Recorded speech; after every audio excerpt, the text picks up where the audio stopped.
एक जंगल में बिट्टू और गौरी नाम की दो चिड़ियाएँ रहती थीं। दोनों रोज़ सुबह भगवान शंकर की पूजा किया करते थे। दोनों महादेव की भक्ति में इतने डूबे रहते थे कि कई कई घंटे ओम नमः शिवाय, ओम नमः शिवाय, ओम नमः शिवाय के जाप में निकाल देते थे। एक दिन बिट्टू गौरी से बोला, गौरी चलो हम दोनों गांव घूम आते हैं। गांव गए बिना भी बहुत दिन हो गए हैं। इस पर गौरी बोली, नहीं बिट्टू, हम गांव की तरफ नहीं जाएंगे। गांव में इंसान रहते हैं, वहाँ इंसानों के बच्चे भी रहते हैं जो हमें डंडों से मारते हैं, ईंट पत्थर फेंक कर मारते हैं, इसलिए हम गांव की तरफ नहीं जाएंगे। इस पर बिट्टू बोला, नहीं गौरी, गांव में सभी लोग बुरे नहीं होते, कुछ लोग अच्छे भी होते हैं, हमें एक बार गांव होकर आना चाहिए। इस पर गौरी बोली, ठीक है, अगर तुम कह रहे हो तो हम एक दिन गांव ज़रूर चलेंगे। और फिर दोनों एक दिन गांव की तरफ उड़ गए। रास्ते में जब दोनों उड़कर गांव की ओर जा रहे थे, उन्होंने देखा एक जगह महादेव की पूजा हो रही थी। दोनों पूजा में शामिल होने के लिए वहीं पास के एक पेड़ पर बैठ गए और पूजा करने लगे। पूजा करने के बाद दोनों फिर से अपने गांव के लिए उड़ गए। रास्ते में दोनों जब उड़कर जा रहे थे तो दोनों ने देखा एक जगह गणेश पूजन हो रहा था।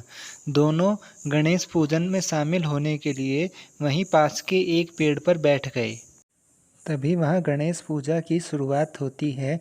जय गणेश जय गणेश जय गणेश देवा, माता जाकी पार्वती पिता महादेवा। दोनों ने गणेश पूजा पूरी करने के बाद भगवान गणेश से आशीर्वाद लेकर फिर से अपने गांव की ओर उड़ गए। रास्ते से उड़ते हुए दोनों एक गांव के करीब पहुँचे, जहां पर कुछ बच्चे बैडमिंटन खेल रहे थे। दोनों बच्चों का खेल देखने के लिए वहीं पास के एक पेड़ पर बैठ गए और बातें करने लगे। देखो गौरी, इन बच्चों को खेलता हुआ देखकर हमें कितना मज़ा आ रहा है। हाँ बिट्टू, जब हमारे भी बच्चे होंगे तब हम भी उनके साथ ऐसे ही खेला करेंगे। दोनों बातें कर ही रहे थे कि इतने में ही एक पत्थर तेजी से बिट्टू के कान के पास से गुजरा और दोनों वहां से जान बचाकर उड़कर अपने घर की तरफ उड़ गए। उड़ते उड़ते दोनों अपने प्राण बचाकर अपने घर पहुंचे और फिर दोनों आपस में बातें करने लगे। गौरी, आज तो महादेव की कृपा से बाल बाल बचे हैं। बिट्टू, मैंने तो तुमसे पहले ही मना किया था कि हम गांव नहीं जाएंगे, वहाँ इंसानी बच्चे रहते हैं, वो हमें नुकसान पहुँचाते हैं, पर तुमने मेरी बात मानी ही नहीं। देखो, आज तो हम महादेव की कृपा से बाल बाल बच गए, पर आगे से हम कभी भी गांव की ओर नहीं जाएंगे।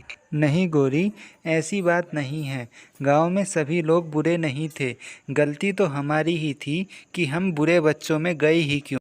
अच्छा गौरी, तुम ही बताओ, जब हम शिव मंदिर में पूजा कर रहे थे, क्या वहाँ किसी ने हमें नुकसान पहुँचाया?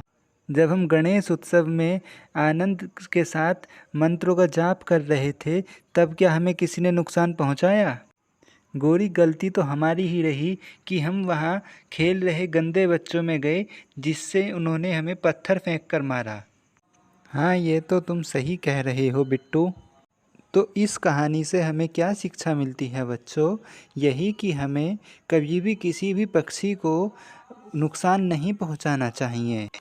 हमें एक जिम्मेदार नागरिक बनना चाहिए, हमें अच्छे बच्चे बनना चाहिए, हमें भगवान की पूजा करनी चाहिए तथा पक्षियों के साथ भी प्रेम के साथ रहना चाहिए।